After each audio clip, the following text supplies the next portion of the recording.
What's going on, guys, and welcome back to another BFR. This was supposed to be posted yesterday, however, I couldn't do it. And I just got home from school. I wore this to school today, so I just thought, why not just keep it on? Just forget the jersey for a day. Excuse me. And just, yeah, why not? Sorry about the sun that's glaring through right now. The sun is currently setting, and it's really annoying. Let me see if I can block it out. Like, there we go. So yeah, I got this hoodie. Anyway, got this hoodie.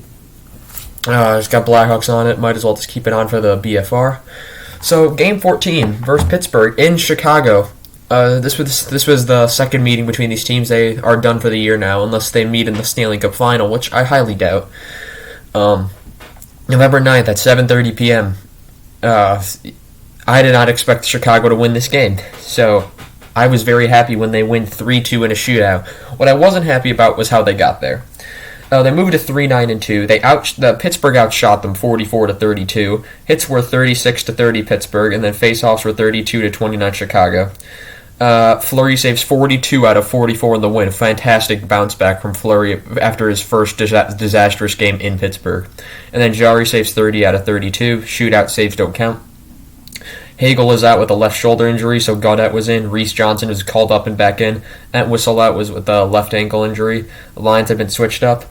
There was a good save by Fleury early. Stillman stops a point-blank shot. 3-on-2 prevented by Pittsburgh. Back and forth start. Chances are going both ways. Both teams sharp. And then at 12:25, Chicago penalty to Murphy for delay of game, which he swatted the puck out of the air to try to get it out, and it ended up going out of play. Unfortunate, but it was a very good kill. Like, Pittsburgh hardly had any time in their zone.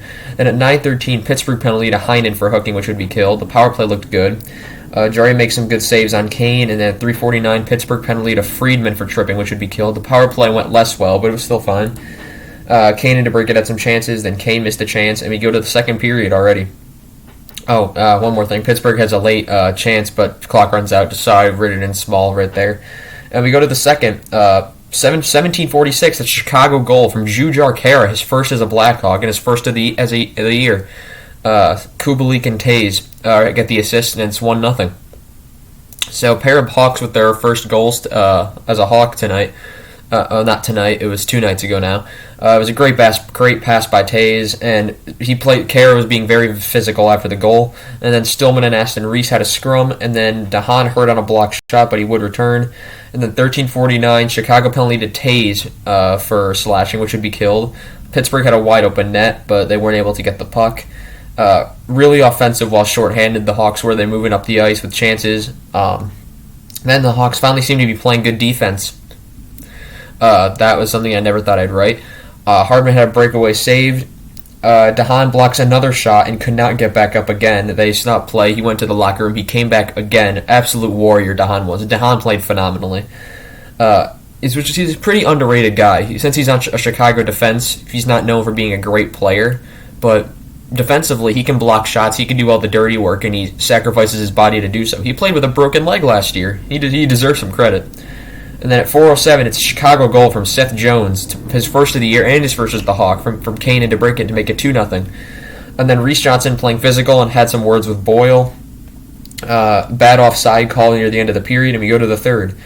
At 18:28, Chicago penalty to Hardman for high sticking, which would be killed. Kapanen hit post on deflection. Kapanen has a blowout. It was a goal saved by Fleury. It wasn't the first time Kapanen would run into the boards. Turn the light on. It's getting a bit dark in here for some reason. 14:26, though, it's a Pittsburgh goal from Jeff Carter, his second of the year from Getzel and Friedman to make it 2-1. I was getting worried at this point. And then Hawks have a chance saved by Jarry multiple times. Puck goes in Hawks' net, but goaltender interference is called. Kubalik hits post. Players getting hurt on block shots tonight. There was a lot of players you could see stunned on both Pittsburgh and Chicago. Hardman breakaway saved, but right after the breakaway, Pittsburgh goes right the other way, and at 4:17, it's a Pittsburgh goal from Jeff Carter, his second of the night, his third of the year, and it's from Getzel and Rust to make it 2-2. Rust was also playing some defense. That's not something he usually does, but I credit him tonight. He was playing some defense. It was reviewed for making sure the net didn't come off first. It didn't. It was a good goal. Fleury knocked it off. completely unintentional, but like when you're trying to sprawl to make a save, you're not really in control. Rust hits post right after, clear offside, not called. Rust nearly scored with less than a second left, and he missed. You go to OT. DeBrincat causes a turnover, a 3-on-2 saved, and then is a 2-on-0 with Kane and DeBrincat back and forth 4 times for a Kane post. Then this is the third time Kapanen goes into the boards, and Kapanen, he looked injured, and he looked like he got whiplashed by Jones. But it turned out to also be a skate blade, so it might have been a mixture of both, because like he was like crawling to the bench, but then it looked like his skate blade was in the corner. So maybe it was an injury, maybe it was a skate blade, maybe it was a bit of both. Then it was a 2-on-1 for Getzel and Carter. Carter goes after Fleury. Murphy stepped in, but at the end of it, Fleury got a slashing. Carter gets a slashing, even though there really was no slashing. I mean, Fleury had him in a headlock, but is that slashing? Maybe. I'm just kidding, by the way. Useless penalties overall. Hawks pressure several chances, and then Kane, Jones 2-on-0 with seconds left, saved. And then you go to a shootout. Tays scores, Getzel misses. Kane misses, Letang misses, but then DeBrincat, with the chance to win it, scores to make it 2-1 in the shootout, 3-2 in the game. Fleury with his 494th win, 6 more, and he'll become the third goalie to reach 500 wins. Phenomenal game from him. And the next game is against Arizona, Game 15, and it's on November 12th at 7:30 p.m., which is tomorrow. However, it's not being televised unless it's on ESPN Plus or Hulu, so unless you have those channels, you can't watch the game. So I'm going to have to wait for highlights, I'm going to have to wait for like just analysis during the game to look at after, because I can't really watch it if I don't have the ESPN Plus or Hulu. Sorry guys, I got this one out to you a bit late. It's my birthday today. And I also hurt both my wrists in gym today, so that's not great. But it's been a decent birthday. I've been getting a lot of wishes, presents. They're not really a big thing anymore. I'm turning 17 and all, so yeah, I'm 17. I know I don't look it, but I am. And anything new on the board? We got Buffalo's moving down to 6th. Boston moved up. Detroit moved up. Vegas and LA keep switching. Islanders and Devils moved. Capitals and Flyers moved, but other than that, nothing much has been going on. Starting to get to that point where things are balancing out.